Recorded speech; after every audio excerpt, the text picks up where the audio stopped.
Hi, everybody, and welcome to our webinar today on implementing Lean and Agile, an introduction by Luis Manuel Garcia, one of our team of consultants.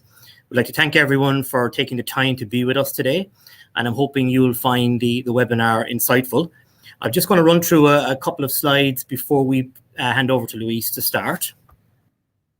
For just some minor housekeeping items, we would suggest that you actually switch off any other applications that you're running, just in case they impact any of your Wi-Fi or network bandwidth. This is running on YouTube, as you know, so it should be pretty smooth, but just in case, if you're running email or other application that may be using the internet, we'd recommend that you close those, apart from YouTube, obviously. We will have a Q&A section at the very end, so we would encourage our participants to use the chat feature in YouTube to post any questions. Both myself and my colleagues will be keeping an eye on those, and we will post those to Luis at the end of the presentation. We did run a pre-webinar survey, which was optional, and we really appreciate those people who were able to complete that survey. Some very interesting inputs, which we really appreciated. It looks like a slight majority of the audience are more aware of Lean than Agile, and some are looking to get some insights as to how Agile might apply in their organizations, how they might combine it with Lean. So we're hoping to at least give some good insights in that regard from the webinar today. We are going to run an evaluation and feedback after the webinar. You will receive a link to that. So we would really appreciate if you could take the time to complete. It's pretty short, should take no more than 10, 15 minutes at a maximum. But it's really important for us that you do and provide us with your feedback, because we do run a lot of these webinars, and it just provides us with great insight into any future deliveries. So just a quick agenda. I'm just going to give you a quick introduction to who Leading Edge Group are. Luis will then present the webinar. We'll have our Q&A, and we should close on the hour at 1 p.m. Eastern. So for those people who don't know who Leading Edge Group are, we were established in 1995, so over 26 years in operation. International group with locations in Canada, Ireland, and Australia. And we provide support in the whole area of Lean, continuous improvement, and Agile across quite a large number of sectors, both public and private. You see some examples on the slide here with regard to municipalities, healthcare, supply chain, food, utilities, pharmacy, pharmaceuticals, manufacturing, etc. And our products and services range from training and consulting in Lean, training and consulting in Agile, Lean and digital transformation, and we have a technology platform called CitriCube, which is a cloud-based portal for really housing all of your continuous improvement activities in your organization. And here are just some examples of the clients that we work with, both in Canada and in Ireland and internationally. As you can see, diverse group of clients, different sectors, different jurisdictions, and I think it shows the relevance of Lean and Agile and overall operational excellence and continuous and quality improvement, and regardless of your sector and regardless of your jurisdiction. And I think it also shows the depth of experience that we have in supporting lots of different types of organization. And we're hoping to bring that experience to you today through this webinar. So I'll now hand over to Luis, who will introduce himself and present on the webinar. Luis is a member of our team with over 15 years experience, both as a Lean Master, Black Belt, an expert Agile practitioner, and has a very interesting presentation, which we hope you enjoy and find insightful. So Luis, I will hand it over to you. And once again, we'd like to thank everyone for their time today.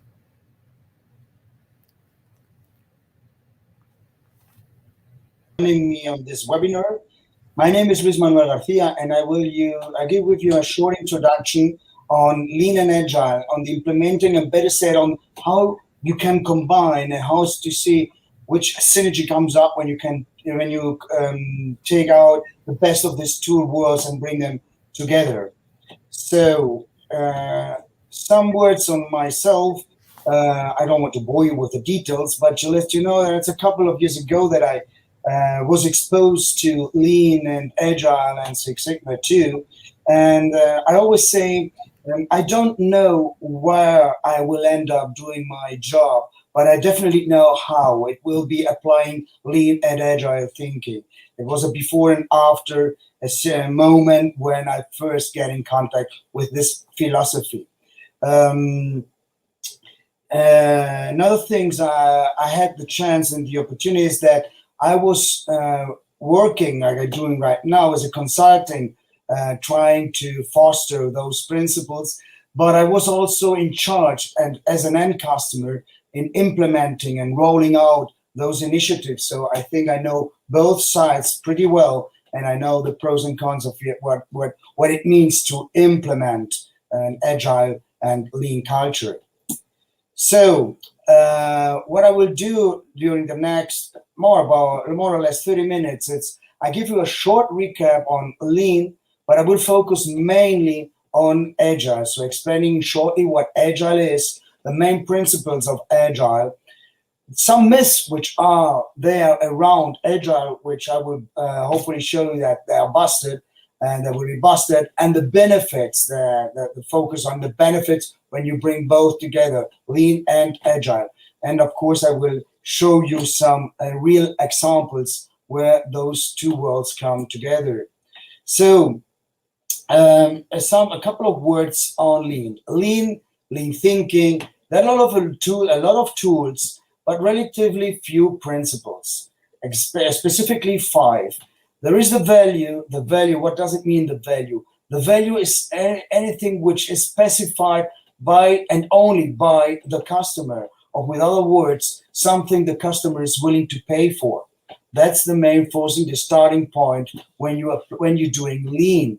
And based on this definition of value, you start up building your value stream, which is different from your process. You're looking on every single step within your organization or company on where this value defined by your customer is created towards your product or your service. And on this journey, you're streamlining this value stream and eliminating any waste and variation you will be able to identify. On this way, your value stream, you're looking to get this value stream in flow. It means without interruption.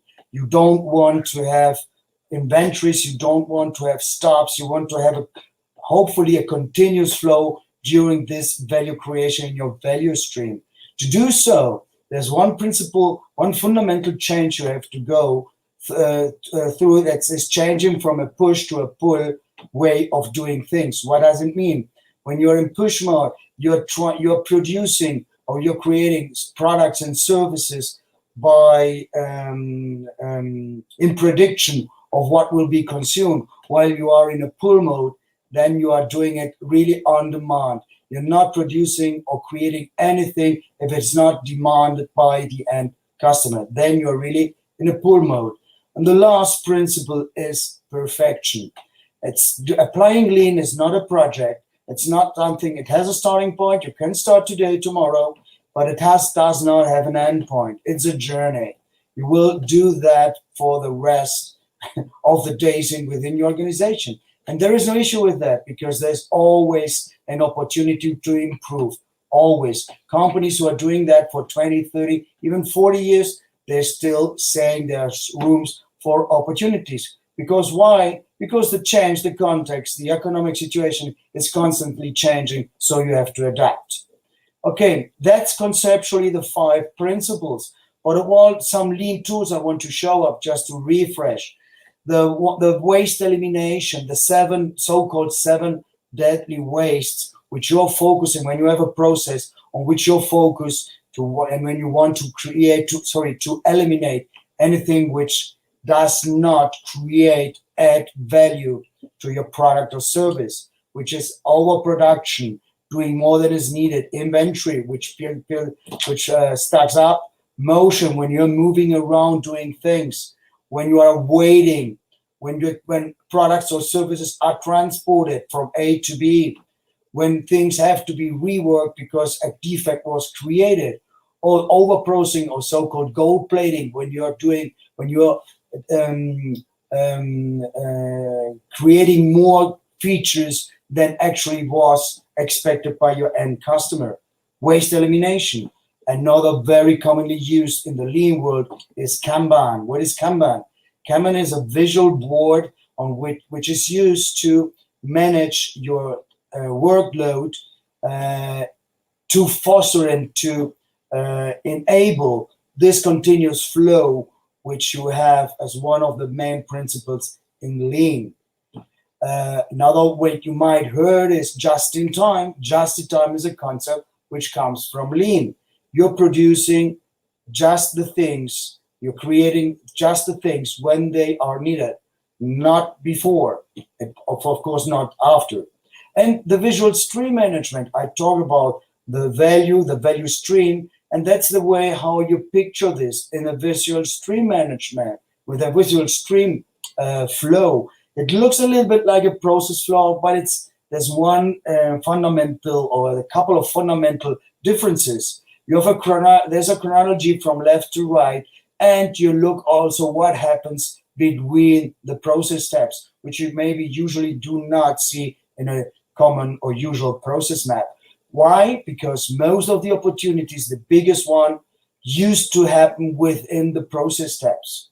So that's why we do visual stream management in lean. So some lean tools, I think you are recognizing some of the concepts when you have had some exposure to lean. But we're focusing today on agile. So what is agile? Agile means that basically, if we're going to make a very short summary, is the ability to move quickly and easily towards our product or service we want to create. So very similar to lean, it's a mindset. It's a mindset for the organizations, and in case of agile, to respond fast to the changing market conditions and the customer needs. And one of the basic features of agile is that we will create incremental, short, small, but incremental, iterative work fast, and reducing therefore the financial risk, because we will be continuously validating what we are doing before investing in it heavily. What was the world before agile? It was the so-called waterfall approach. What does it mean?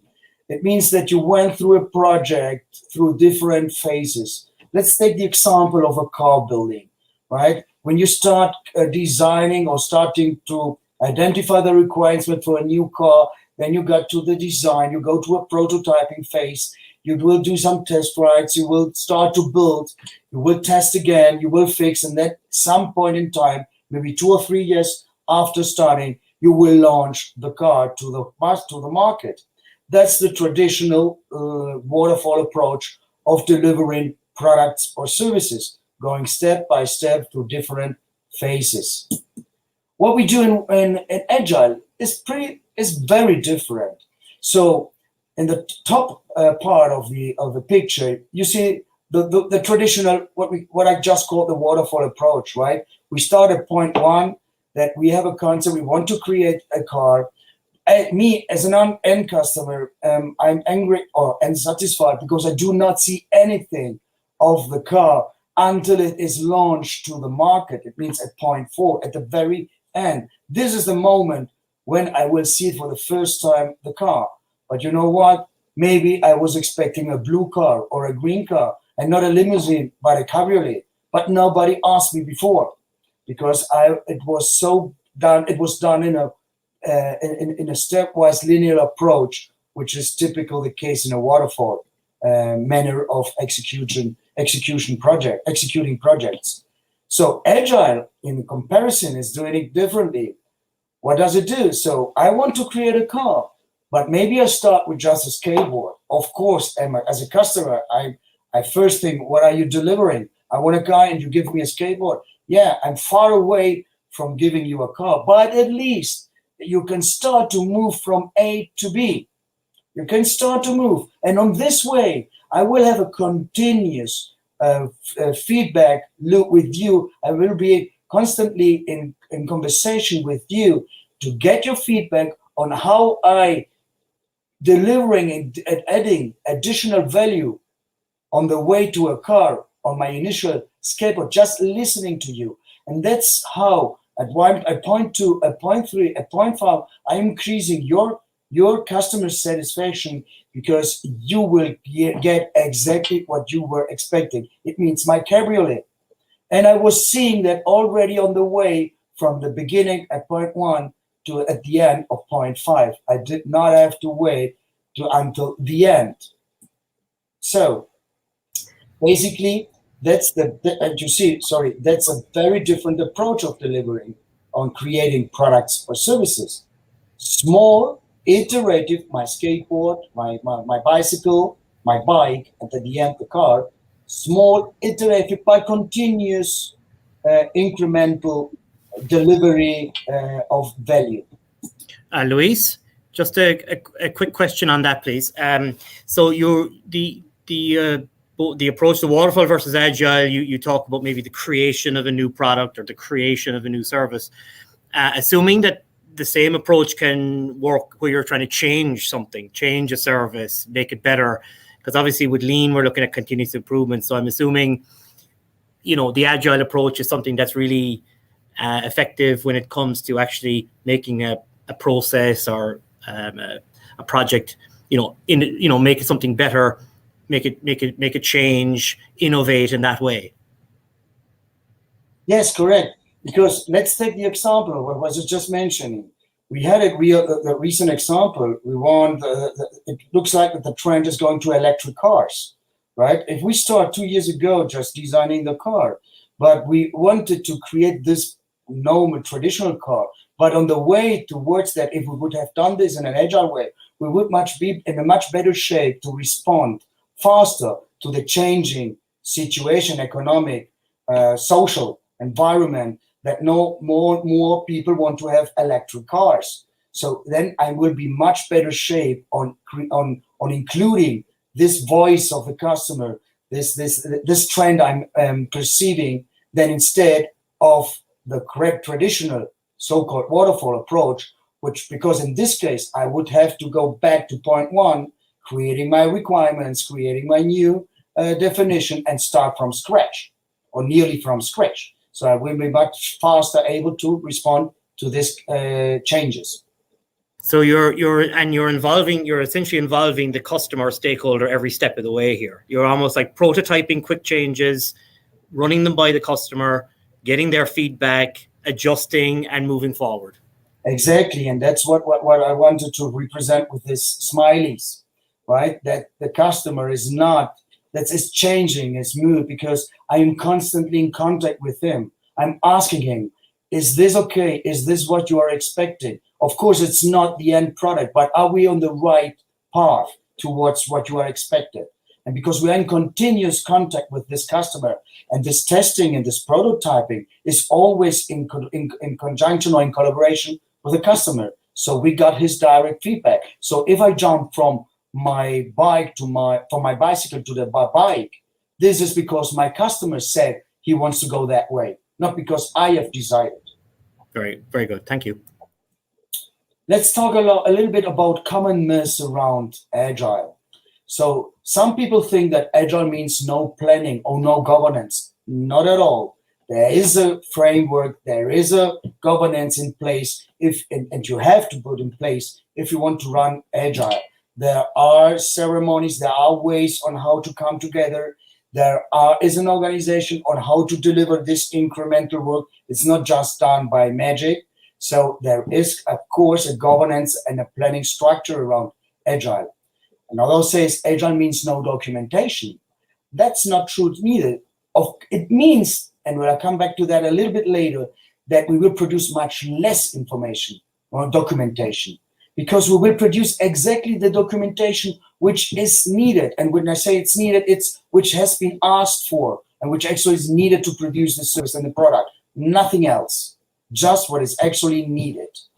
What else? Agile only works with small projects? Not at all. Just take the example of the car. It's a 2-3 year project. And it's not just an example. You can easily apply this philosophy to this kind of projects. Agile is undisciplined? Absolutely not. Absolutely not. You have to have a discipline There is around it, you have to have around a discipline, you have to have some so-called agile coaches which look for this discipline, that it is correctly applied. And the last one is that Agile is only for IT, or Agile is Scrum. By the way, Scrum is a methodology which was developed for software development initially, but not at all.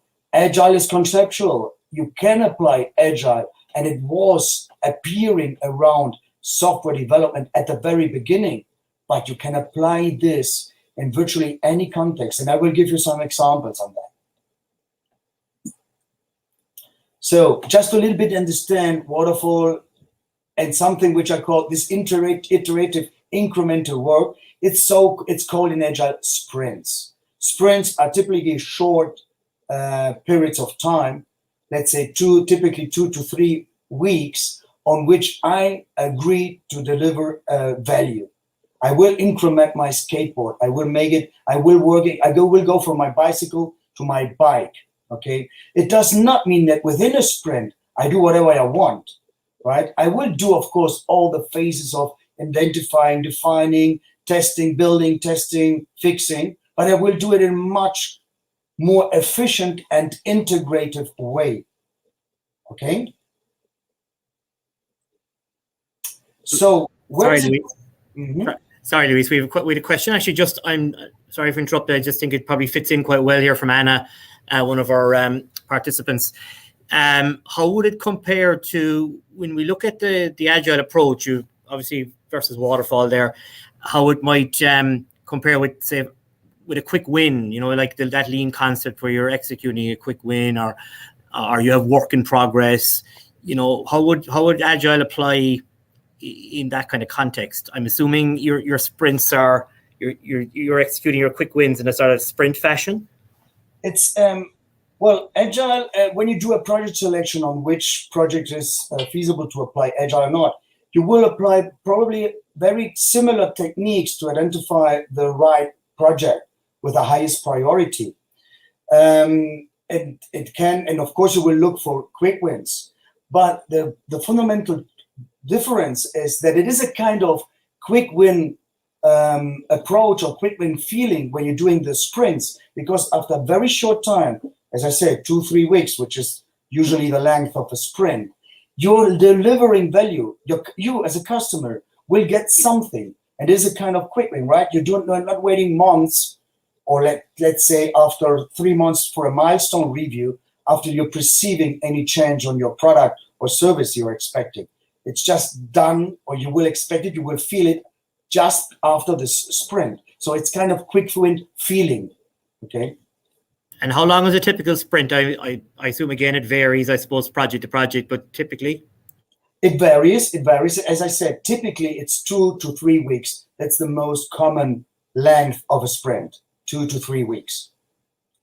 And as I said, coming back on one of the myths, during this 2 or 3 weeks, it looks like that we are changing constantly the approach or the scope of what I'm delivering. So take this as a reference. During this sprint, I'm not changing my scope. So when I say I will deliver this value in this next 2 or 3 weeks, this is the value I will be delivering, and there's no changing in scope. After this sprint, I will revisit, I will do a retrospective, and then I will see if something has to be changed. Because if I would be changing constantly, I wouldn't deliver anything. So you see, it's one of the myths that in Agile you're changing constantly. No, you don't. You're changing more often, but not constantly. Thank you. So where would you apply VUCA? Which is a good place to start with Agile? It's VUCA environments. What is VUCA? VUCA is an acronym for volatility, uncertainty, complexity, ambiguity.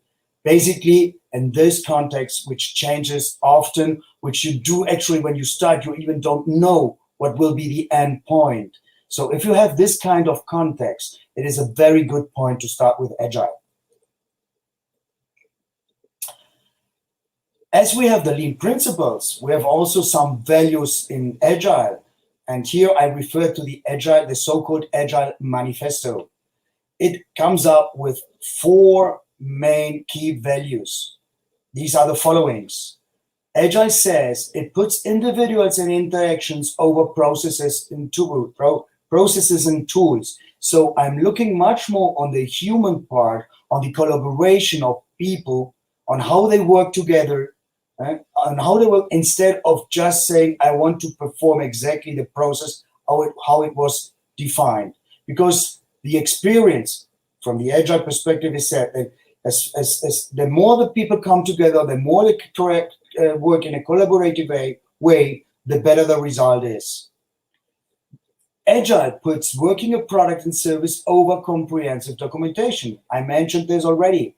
I'm looking more on getting value on a product or delivering a product or a service than create comprehensive documentation, a lot of manuals, which maybe nobody will read ever. Agile also looks much more on customer collaboration over contract negotiation. In my experience, this is always a conflict, a point between when you talk to customers about Agile. And because I'm saying, instead of fixing every feature, every scope, every point of the contract, you're saying, well, let's work hand in hand together and define on this journey what will be able. Of course, we want to know, we want to have a car. Is it a limousine or a cabriolet, or is it an electric one? We will see on the journey together. So we are in constant collaboration in much closer way as usually with the end customer. And Agile also puts responding to change over following a plan. So we are much more flexible to see, to listen what the context is saying, what the customer is saying, what our society is saying, and trying to integrate that in our product and service environment instead of just following step by step the initial defined plan and approach. So if I compare Lean and Agile, you have some small kind of attempt to summarize that. But if I would make it in one sense, I would say that Lean helps you to do the thing right and Agile helps you to do the right thing. What does it mean? Lean, usually when I say do the thing right, is that I look on the process and I will try to streamline this process. I will try to get every waste out of this process, make it flow, make it as efficient as possible.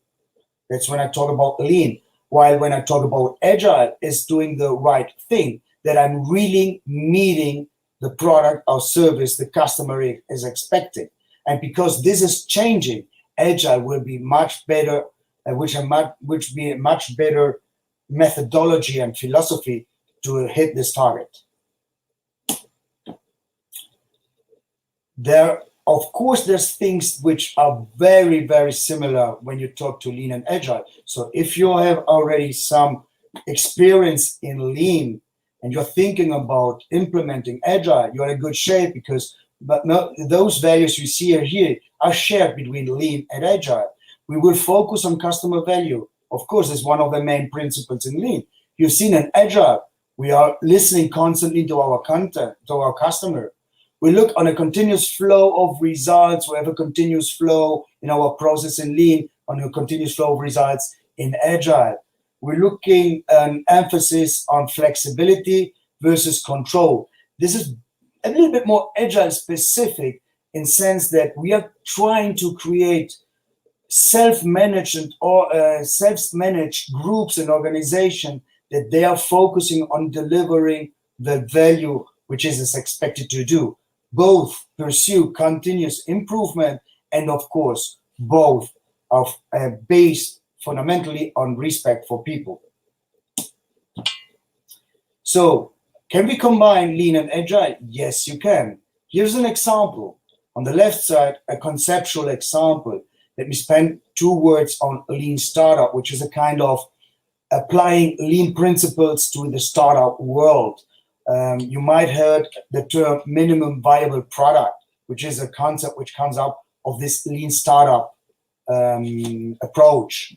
which is basically what it's saying is clear. And in my plan to check act cycle, which is how I deliver or how I do continuous improvement when delivering my product or service, which is a lean concept, right? So what it means in, let's say, lean startup is I'm planning a new product, I'm building it, I'm listening, and I measure it, I reflect, and I start again, over and over.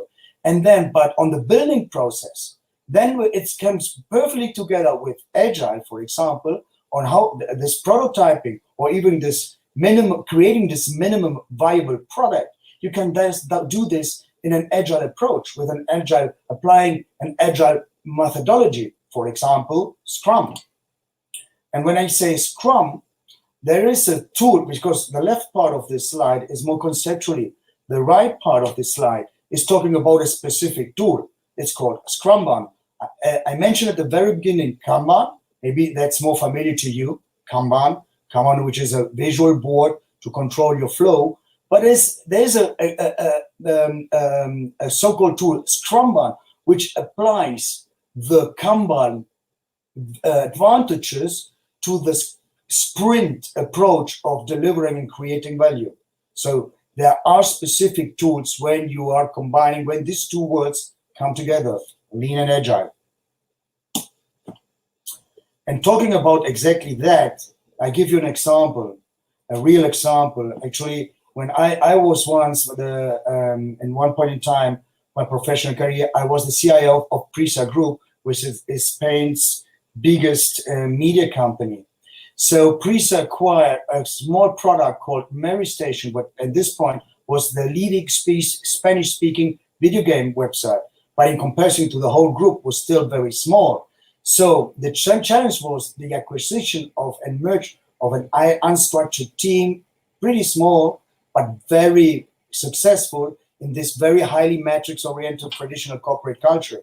What did I do? I had already some. I had some advantages because I already implemented lean principles in my IT environment. But I integrated this product called Mary Station, and the development and the iteration of this product was done in an agile way. I was not absorbed in this highly matrix-oriented structure because it needed a much more agile way on responding to the customer needs. Customers were here, video gamers. There are video games are changing constantly. They are changing. You have a version every week. So what they're expecting is, I want to have a ranking. I want to have a block. I want to have a new feature side on that. That's constantly changing. So the best way to respond to that situation was doing it in an agile way. So talking about teams, where would you include agile when you have already lean teams? A good place to start applying agile or to integrate agile into existing lean teams is where you have teams which are collaborating or which have an overlapping or pretty overlapping responsibilities. Let's take the example of continuous integration and delivery. There are some people who are testing. There are people, some maybe of quality assurance. So if you have this kind of situation, they have to work very close together. That's a good point of creating an agile culture.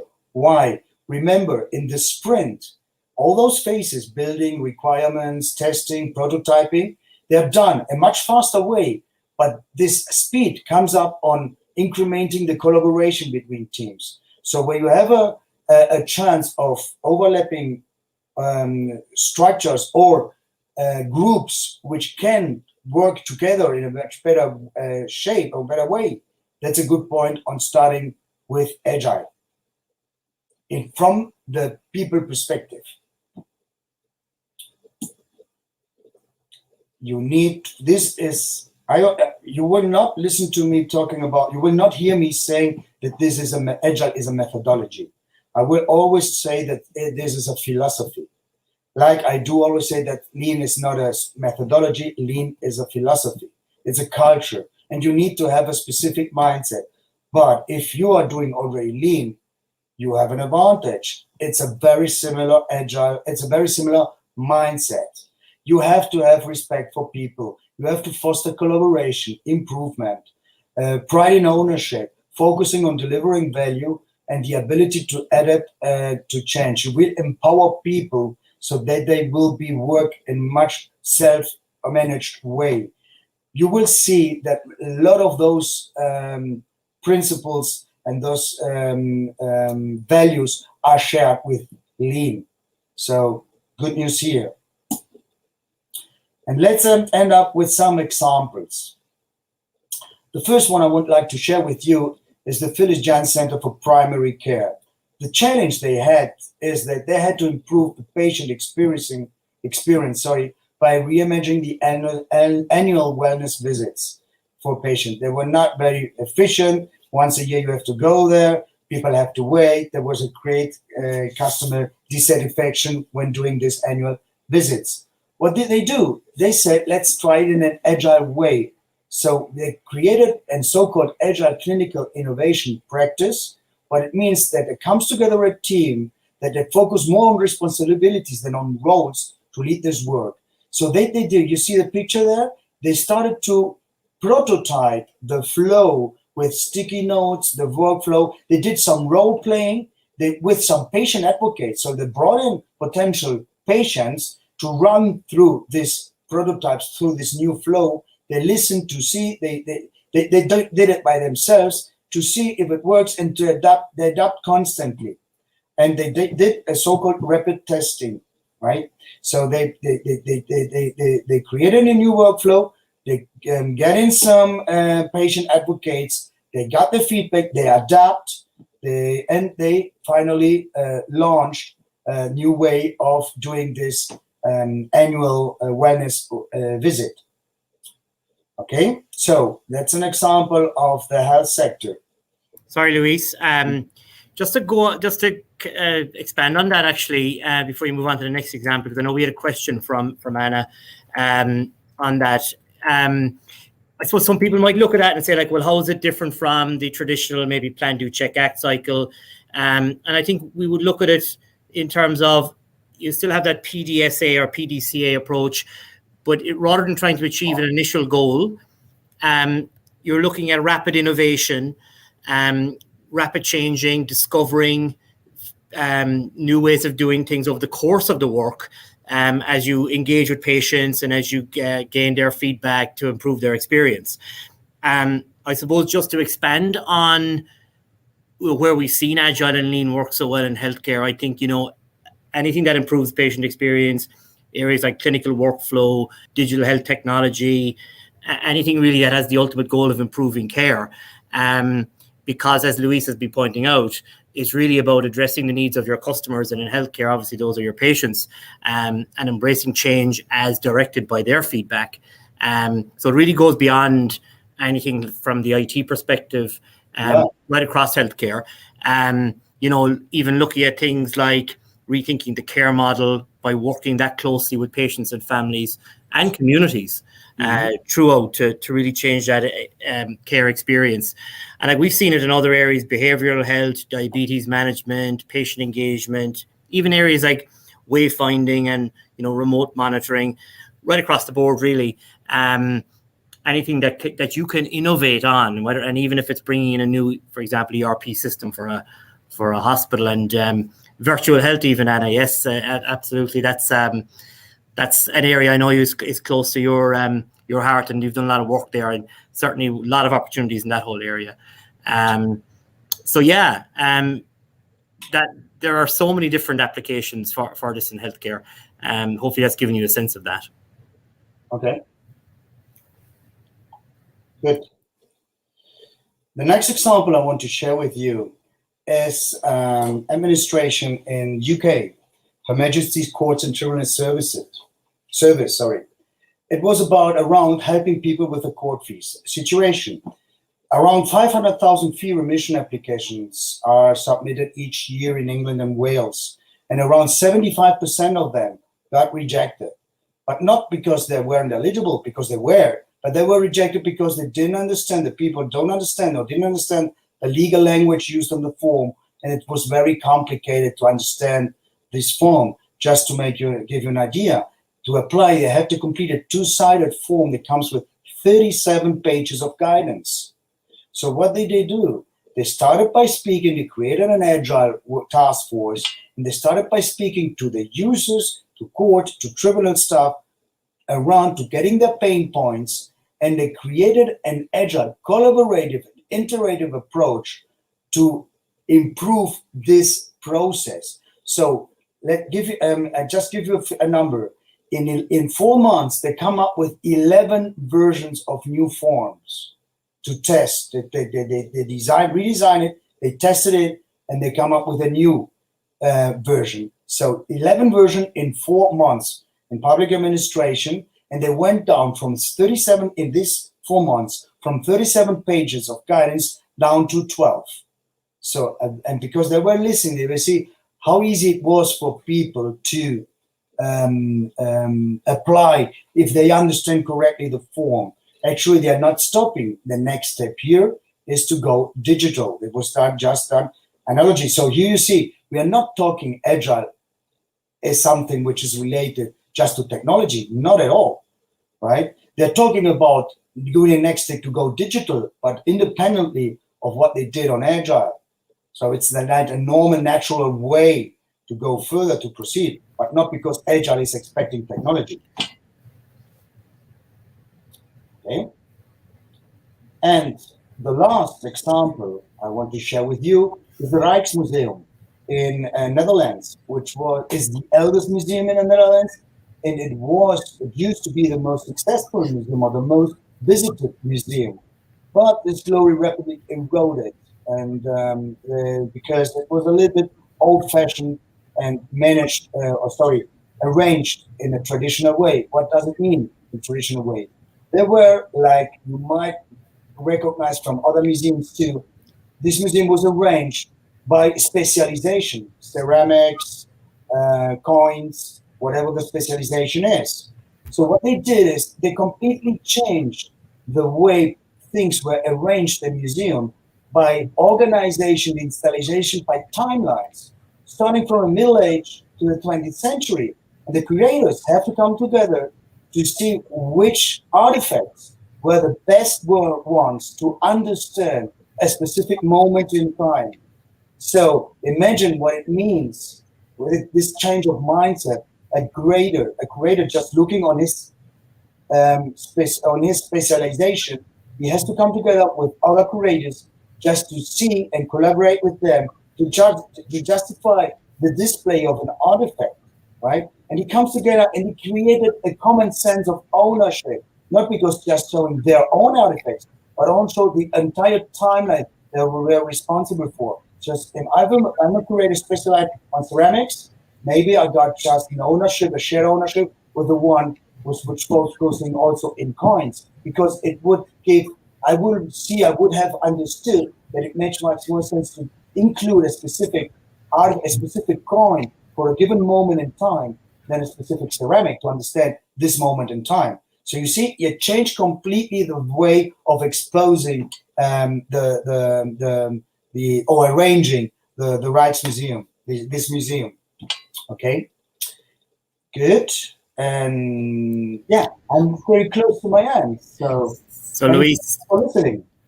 Thank you, Luis. And just before we move on to the questions, just as you're on the examples, we have some other questions which are more broad, lean and agile, but just a couple of questions have come through on the examples that you've presented. Just one on the forms, the I think it was the court someone, yeah. So Magda has a question. Would a revision of each version of those forms, would that be considered a sprint? Yes, a version. One of the, you see these 11 versions? Yes. In months. Each of this version would be a sprint. Perfect. Okay, I come together, I listen, I see what was good, what was not so good. I define the new value, the new scope, the new iterative, incremental value for my next version of the form, and then I will do it in a sprint. And then I will recheck if it was good and what can be done better.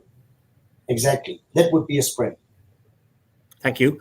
And just going back to the Phyllis Gen Center for the primary care example, how would a sprint work in that environment? And like, what might be a typical sprint? How would that be structured? A sprint would do. I would create a new flow. You see the right. You see the sticky notes. So I will define a new flow. I will say, okay, this maybe I take this step out, and maybe we will streamline that one, and then I would put it in place. I will do a rapid testing. It means I will test it. I will take real patients or patient advocates, right? Bring them in, run them through the process, and we'll see how it works, right? And listen to them. So this is the new way of doing. We start doing it that way because it's a starting point. We have listened to you. We have changed it. I think that's better than what we had. Let's try and test. And test means real, right? We tested it, real. Then at some point in time, after a sprint, we come together again and say, okay, listen, let's look what we can do better. What it means, actually, and that's a good point to remark, is that when you're acting in an agile, you have to constantly observe what is happening. That's not a chaotic, anarchic way of doing things. It's very disciplined. You have to constantly look at how you are doing the things and listening and getting your feedback, because the next sprint is just 2 or 3 weeks away and you have to start again. Great. And just to finish on that, so the continuous rapid testing that's referred to in this example, that obviously that would be similar to a sprint. Is that how the sprint will be based on? So would the continuous rapid testing be similar to a sprint? Yes, it's very similar, but this maybe the difference is it's very similar, but the sprint is part of a greater structure or methodology. So sprint is just one of part. Do not think that agile is equal sprint. Sprint is just one step within agile, right? I'm just giving a very brief introduction of the main agile principles. So you can combine it in kind of continuous rapid testing, that you create a prototype, you test it, and then you readapt. That's pretty similar to a sprint, yeah. Perfect. Thank you. Okay, so we have another question on the just before we finish and we transition out. David asked the question that Agile and Lean are complementary, not opposing, but there is still obviously some conflict between them. Middle and upper management are obviously very important to have on board in any change, and cultural change in particular, obviously. How would they have been won over with regard to applying both? Well, what would be key to success in that regard in terms of engaging with middle and upper management to move forward with a cultural change like this? Well, I will. When, as you say, they're still in conflict, I will challenge a little bit. It's not a kind of conflict. It's just that people think that it's whether applying lean or whether it's applying change. So it's one or the other, and it's not at all. So they are, as David said, they're complementary. So they're not opposed, right? So most of this conflicts comes up because just of the lack of knowledge around what is agile about. And regarding the resistance, it's very similar to the resistance you might have experienced when you try to implement lean. It's very similar. So if you say there's a conflict between lean and agile, most of the conflicts come because people were comfortable in applying lean, and then they do not want to introduce a new thing which they can see in competition to their lean initiative, but it's not. Great, thank you. What does mean, and that's a good point to highlight, it does not mean that you have to do the things always. You have to come lean and put lean and agile together. That doesn't mean.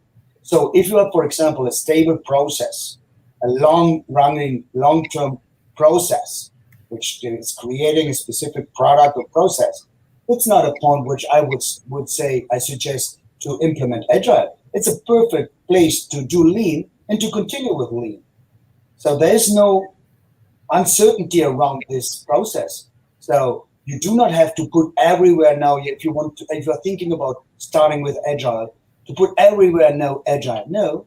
So if you have, for example, this long-term running stable process, continue with Lean. It's right. It's perfect. Great. Thank you. So just before we move on to the final questions, I just wanted to let people know that Leading Edge Group does provide support in this area. We have a number of Agile belt programs, the belts specifying really the level of capability that you can develop in undertaking this training. So whether it's a very basic awareness and appreciation of what Agile is and how it can work, into some basic proficiency using some of the key tools at a basic level at yellow belt, or actually becoming, making Agile happen in your organization, almost starting to make Agile initiatives happen, become an Agile coach a basic Agile coach within your organization at a green belt level. So we've created these programs with the support from experts like Luis and others and other organizations to actually build capabilities for Agile among professionals and organizations. And we also provide some short courses and customized training in this area, which are a bit more tailored as well to specific tools and techniques associated with Agile. And we do consult, coach, and facilitate to help make Agile happen within your organization, whether that's actually scoping where you could start, re-energizing maybe previous Agile efforts, or actually leading an Agile project so you can start to see results as you build capability. And we'd be happy to provide any further information on any of these support areas following this webinar if anyone is interested in learning more. And just before we move on to the last couple of questions, we do have another webinar at the end of July. It's on the whole area of lean and digital, like lean digitalization and the framework for transformation. So focusing in on how lean and digital can be effectively combined to help bring about an overall transformation in the organization. So very interesting webinar presented by one of our experts in this whole area. And we will be sending out an advertising on this particular webinar in the near future, 12 noon Eastern on July 27th. If you want to mark that in the diary, it's a free webinar, again, 1 hour. Very interesting concept, particularly given how we are moving in and are in the digital age and how lean and digital can work so well together in that regard. So Luis, before I thank you again, I do have a couple of other questions that have come in. Just, I suppose, a couple of things, and I think you might have touched on this, but I just wanted to, just two areas really. An organization that maybe has already got lean, and they've got maybe some yellow belts trained or green belts, they've been doing lean for a while. How would they integrate Agile from there? Where would they start? What would be the kind of initial steps that, from your experience, you'd recommend? Where to start? Where to start with Agile? Yes, particularly in an organization that already maybe has been doing lean, for example. How can they start to maybe integrate Agile into that to create that lean Agile culture?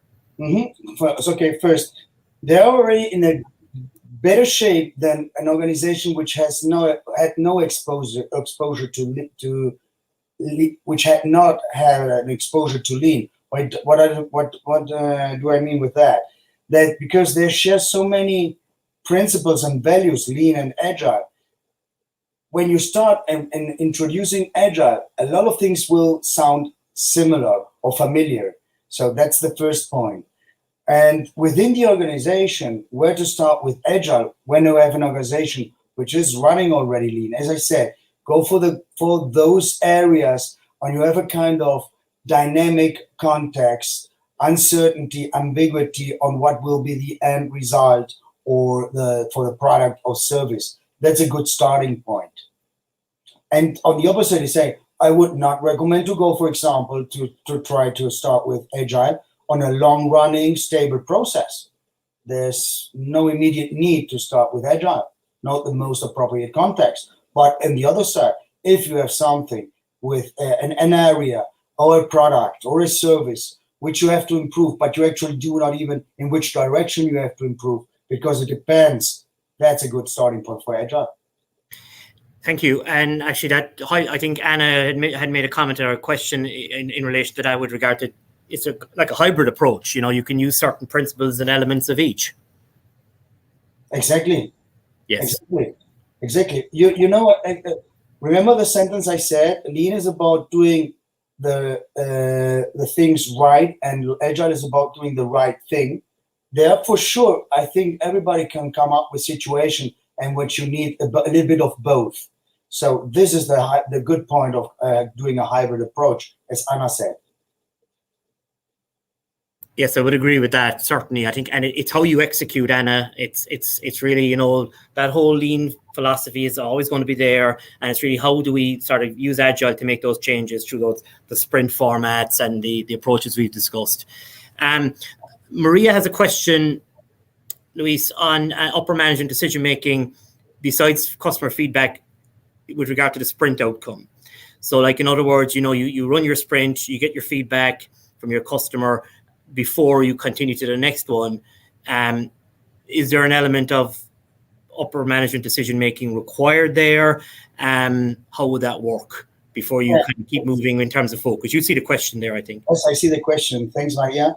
And actually, it's a question you could perfectly also do when this webinar would have been about a lean. It would be exactly the same question, a valid question, right? And you have exactly the same. And I will give you a very similar answer. It means that Agile and Lean are focusing on value creation and value defined by the end customer. So, is upper management your end customer, the one who will define the sprint outcome and therefore the value? It's maybe not the most appropriate one. Of course, we have to have management involvement, but in terms of what kind of value I do want to create, the more I listen to my customer, the more likely it will be that I will be successful in my product and my service. Thank you. And I would assume as well, just building on that point, that given the outcome of a sprint, it may require a fundamental change, or certainly a change that I would have thought, depending on what that is, may obviously require senior management approval to you gain feedback from a customer, which at the end of the sprint means, okay, well, we've got to reshift, we've got to make some change. Depending on the nature of that change, you may well need some approval in any case from your sponsor or your upper management. Take the example of the cars, right? If I go from a combustion motor and say I will start to do electric motor because my customer are doing that, I think there has to be some management agreement around that. But it will be this decision, the management will have a very fundamental knowledge about why we are proposing to make this change. And then they come up and make the decision whether they want to go for an electric car or not. But I would say that's not my opinion. Look, I'm doing on the last product development, my customer said they want to have an electric motor. So management, what should we do? Here's the data. Here's the customer feedback. And just to finish on that, I assume because sprints are being run by self-managed teams, there's an element of approval and empowerment in that in its own right. To say, like, we set you up, you're a self-managed team, you can go and run with this project. There's that element of maybe not autonomy, but certainly an empowerment to go so far and make changes within certain boundaries. Yes, exactly. So when there is an involvement at the beginning of a sprint saying what is expected to have, that what we have to have at the end of the sprint, but during the execution of the sprint, that the team is very much self-managed, self-empowered, and self-organized ideally to come to this end or to this value expected at the end of the sprint.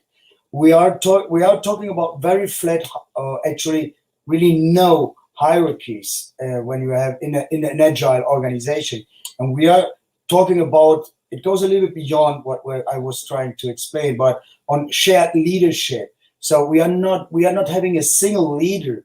We will have changing and shared leaders regarding in what moment of my development I am.